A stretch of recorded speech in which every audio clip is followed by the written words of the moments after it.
مکہ کے اندر رسول اللہ صلی اللہ علیہ وسلم نبوت ملنے کے 9 سال تک دعوت کا کام کرتے رہے، جس کی وجہ سے گنے چنے لوگ مسلمان ہو گئے۔ نبی صلی اللہ علیہ وسلم کی اس کم سن جماعت کے اندر غلاموں اور غریبوں کی تعداد زیادہ تھی۔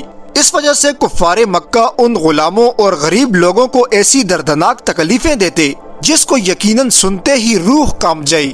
اصل میں کفار مکہ کی کوشش تھی کہ وہ کسی طرح رسول اللہ کو دین کے راستے سے ہٹا دیں، اس لیے کئی بار ان لوگوں نے آپ کو بہت زیادہ پیشکشیں بھی کی، مگر آقا صلی اللہ علیہ وسلم نے ان کی کسی بھی پیشکش کو قبول نہ فرمایا۔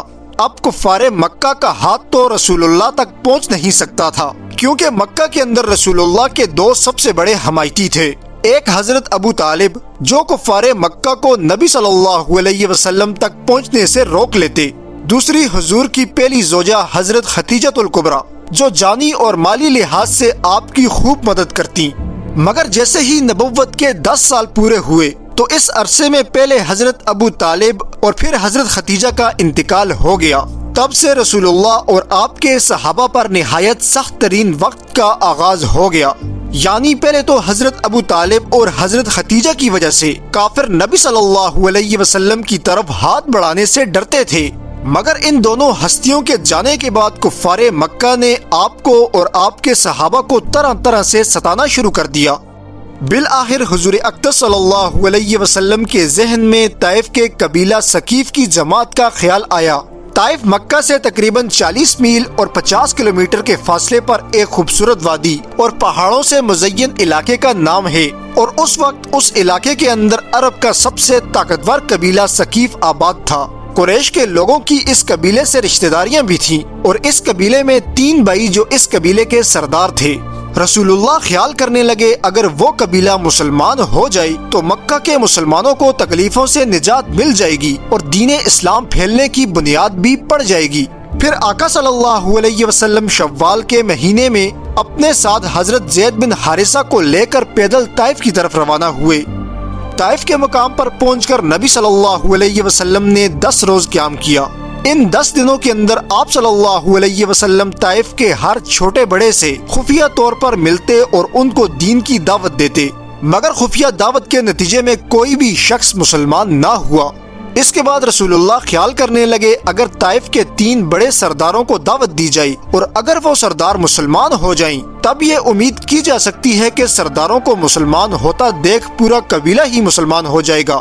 چنانچہ اس سوچ سے اللہ کے نبی نے ان 3 سرداروں یعنی عبداللیل، مسعود اور حبیب کے پاس تشریف لے گئی۔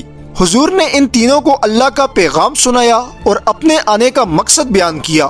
آپ فرمانے لگے اللہ نے مجھے نبوت عطا فرمائی اور مجھے تم لوگوں میں اپنا نبی بنا کر بھیجا، لیکن دوستو آپ ان بدقسمتوں کی بدنصیبی دیکھیں کہ ان بدبخت سرداروں نے آپ کی دعوت کو نہ صرف ٹھکرایا بلکہ گستاخانہ رویہ اپناتے ہوئے آپ کا مذاق اڑایا۔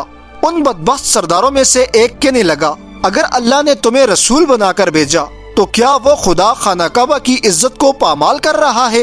اتنے میں دوسرا بدبخت بولا اے قریشی، اللہ کو تمہارے علاوہ اور کوئی نہیں ملا تھا جس کو رسول بنا کر بھیجتا؟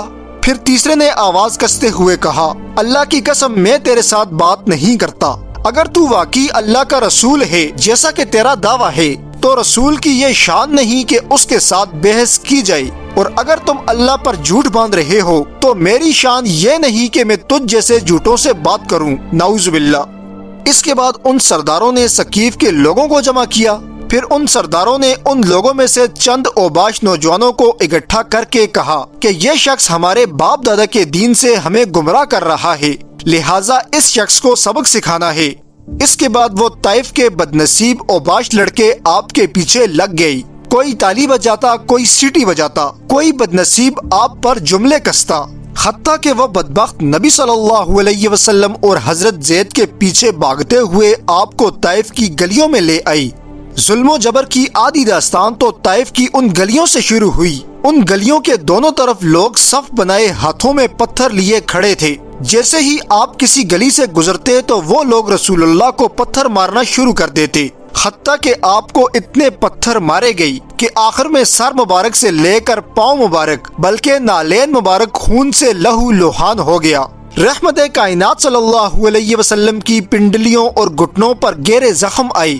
اللہ کے نبی کے جسم مبارک سے اتنا خون نکلا کہ وہ خون نالین تک جا پہنچا، پھر نالین اور آپ کے قدم مبارک خون کی وجہ سے چمٹ گئی۔ حضرت زید بن حارثہ آپ کو بچانے کے لیے کبھی آگے جاتے، کبھی دائیں بائیں اور کبھی پیچھے، اس وجہ سے ان کا سر بھی خون سے لہو لوہان ہو چکا تھا۔ مگر رسول اللہ صلی اللہ علیہ وسلم کو حد سے زیادہ پتھر پڑ چکے تھے، جس کی وجہ سے آخر میں آپ بے ہوش ہو کر گر پڑے۔ حضرت زید نے جلدی سے آپ کو اٹھایا اور طائف سے باہر مکہ کی جانب ایک انگوروں کے باغ میں لے کر پہنچ گئی۔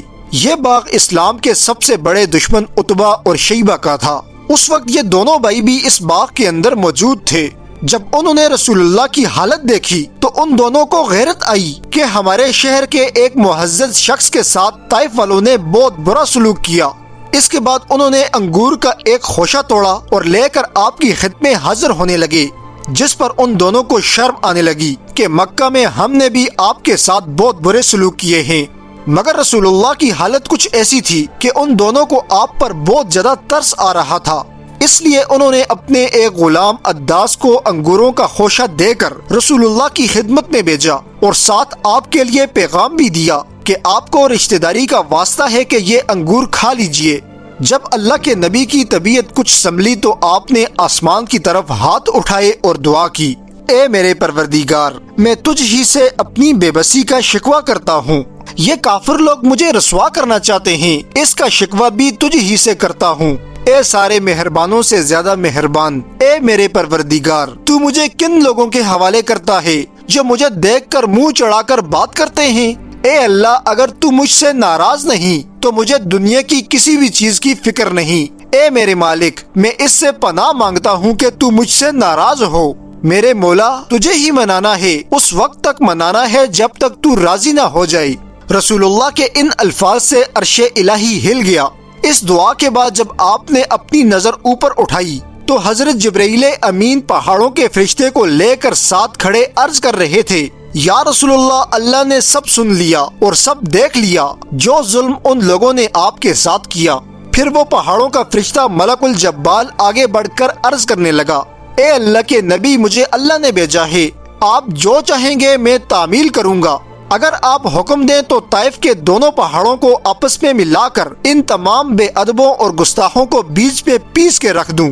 فرشتے کی بات سننے پر رسول اللہ کی رحیم و کریم ذات نے جواب دیا، میں اللہ سے امید رکھتا ہوں اگر یہ لوگ مسلمان نہیں ہوتے تو ان کی اولادوں میں سے ایسے لوگ پیدا ہوں گے جو اللہ کی عبادت کریں گے۔